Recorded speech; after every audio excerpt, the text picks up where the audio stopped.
Hello guys, कैसे हैं आप लोग। उम्मीद है आप लोग सब ठीक ही होंगे। एक दो दिन से बहुत काम है यार, ब्लॉग नहीं बना पा रहा हूँ। छोटा मोटा ब्लॉग ही सही पर नहीं बना पा रहा हूँ। भाई आप लोग से गुजारिश है, मेरा सब्सक्राइब बढ़ाओ यार, व्यूज बढ़ाओ, शेयर करो यार।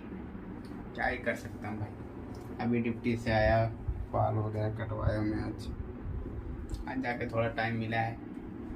कल क्रिसमस डे, पर क्रिसमस डे मनाएंगे नहीं, अपना हिंदू भाई। जय श्री राम, तुलसी पूजन। बस अब डेली से डेली ब्लॉग आएगा भाई। कल से बाहर का भी व्यूज दिखाएंगे, कल पक्का दिखाएंगे। कल जाएंगे घूमने, दिखाई देंगे बाहर का मॉल वगैरह का, जाएंगे घूमने शायद दोस्त के साथ जाएंगे। थोड़ा सा इधर उधर का नज़ारा दिखा देता। सूरत में रहता हूँ भाई। बस सब्सक्राइब करो भाई, जल्दी से जल्दी सब्सक्राइब करो भाई, लाइक करो और शेयर करो। Thank you, love you guys.